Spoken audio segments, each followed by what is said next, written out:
They grow up in the space between worlds, neither fully belonging to the analog past they were born into, nor comfortably swimming in the digital future that arrived before they were ready. They remember rotary phones, mixtapes, and Saturday morning cartoons in a way that feels almost sacred, like fragments of a life that belonged to someone else. Yet by the time they reached adolescence, the world had shifted. The internet hummed to life, cell phones became extensions of the hand, and social codes changed overnight. Somewhere in that transition, they learned to adapt quietly, often without anyone noticing the strain it placed on them. It's exhausting, being born between eras, because you carry memories that others can't relate to, while simultaneously trying to keep pace with experiences that feel foreign. And when no one else seems to understand that tension, it leaves a subtle ache, a feeling of being slightly out of step, like dancing to a rhythm only you can hear. This is not just nostalgia. It is a quiet loneliness born of translation, of needing to decode social worlds that are constantly rewriting themselves.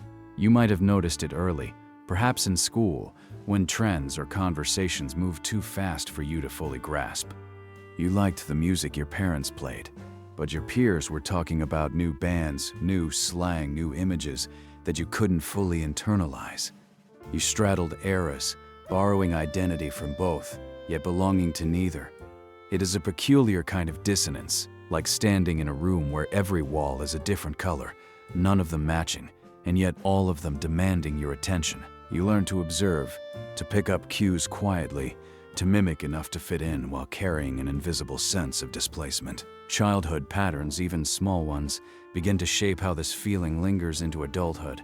Perhaps your household valued resilience over expression, pragmatism over sentiment, and you learned early to compress your emotions, to act, not ask. You remember being told, "You're too sensitive," or "Stop overthinking" when your inner world begged to be seen. These moments, tiny as they might seem, are not inconsequential. They carve subtle grooves into the psyche, teaching you that your natural inclinations, curiosity about feelings, careful reflection, the need for authenticity, are somehow dangerous or inconvenient. Micro-traumas like these accumulate quietly, forming invisible walls that separate you from peers who navigated childhood with fewer restrictions, or whose social worlds evolved entirely online without ever knowing the tactile weight of a dial tone or the patience required to rewind a cassette tape. Attachment wounds also emerge differently for those who grew up straddling eras. Relationships were formed before social media algorithms could mediate them. Friendships required effort, letters, phone calls, or just showing up. Then, suddenly, connection became instantaneous, superficial, and relentlessly performative.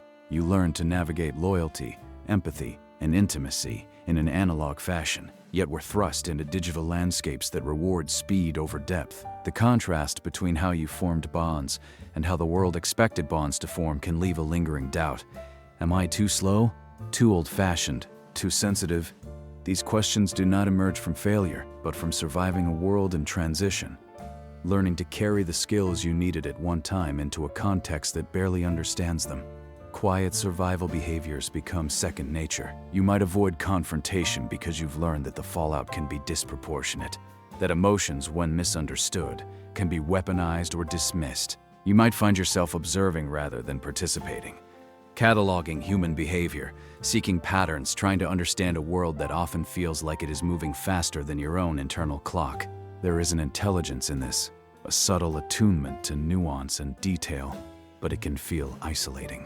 The world rewards immediacy, boldness, virality, qualities that often feel performative, exhausting, or dissonant to someone who matured in the slower, more tactile rhythms of the late 70s and early 80s.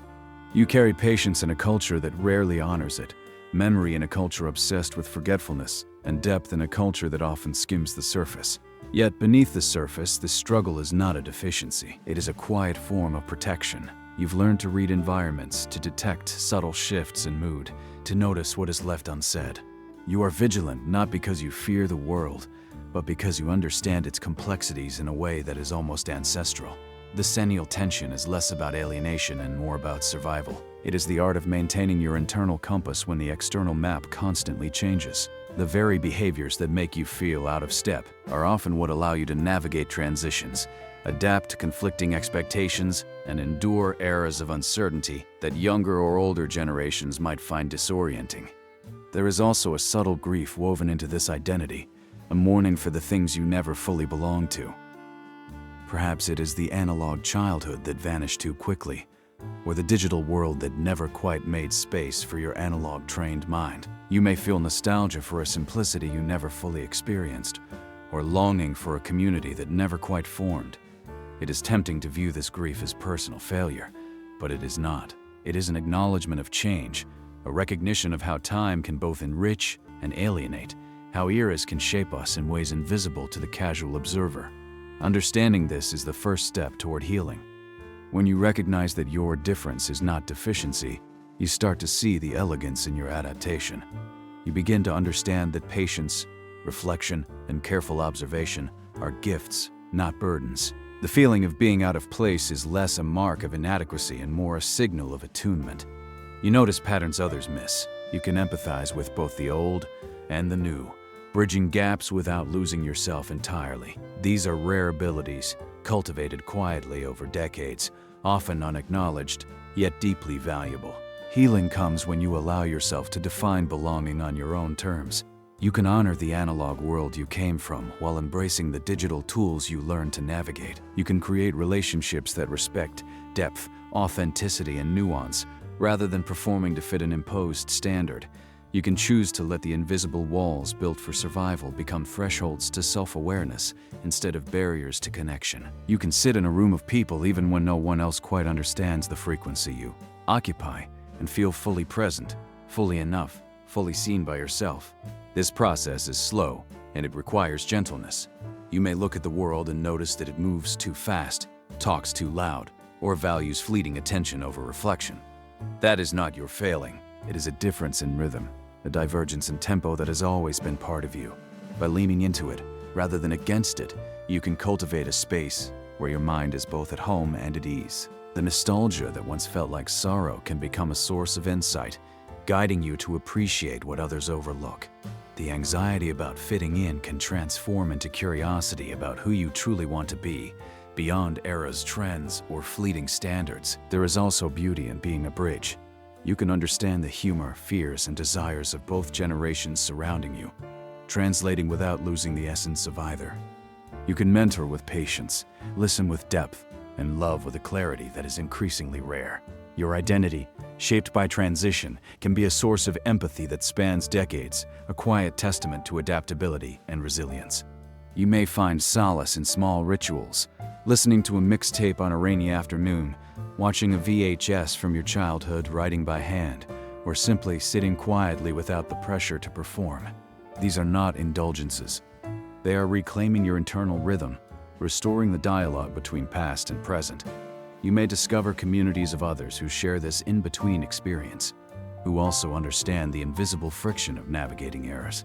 Shared recognition is a balm, yet even without it, you can cultivate belonging internally, learning that home is not always a physical space or a social group, but a state of self-acceptance. And over time, the tension that once felt like exile begins to feel like freedom. You are no longer confined by the pace of others, nor defined by eras that never quite fit. You are the curator of your own timeline, carrying memory, insight, and perspective as tools, not burdens. Your experiences, both analog and digital, blend into a rich palette from which you can create meaning, connection, and expression.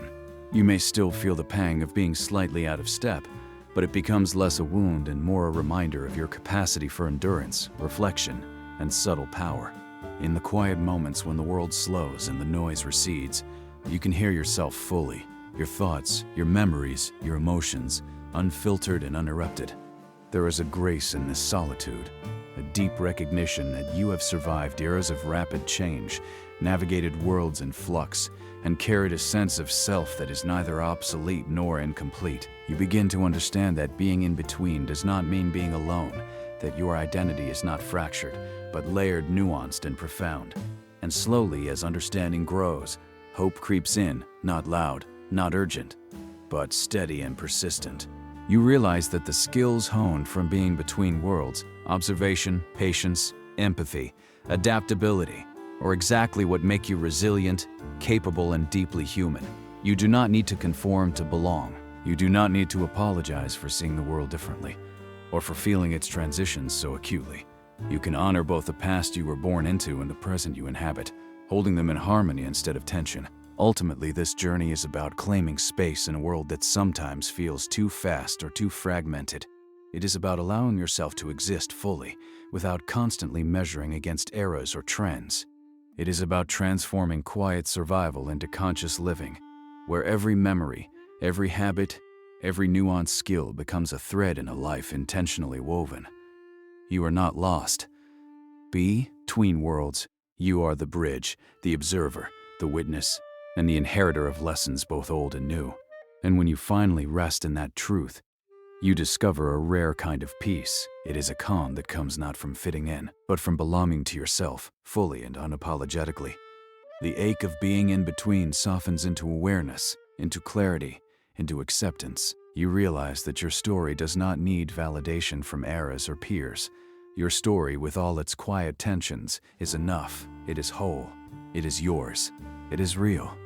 You are allowed to exist exactly as you are, to remember, to reflect, to adapt, to heal, and to love the person who survived being in between. You are allowed to finally feel that you fit, not because the world has changed for you, but because you have learned to fit yourself into the life you choose, on your own terms, carrying both eras as allies rather than burdens. You are not too old, not too young, not too analogold, not too digital. You are exactly who you were always meant to be. Resilient, observant, deeply human, and quietly luminous.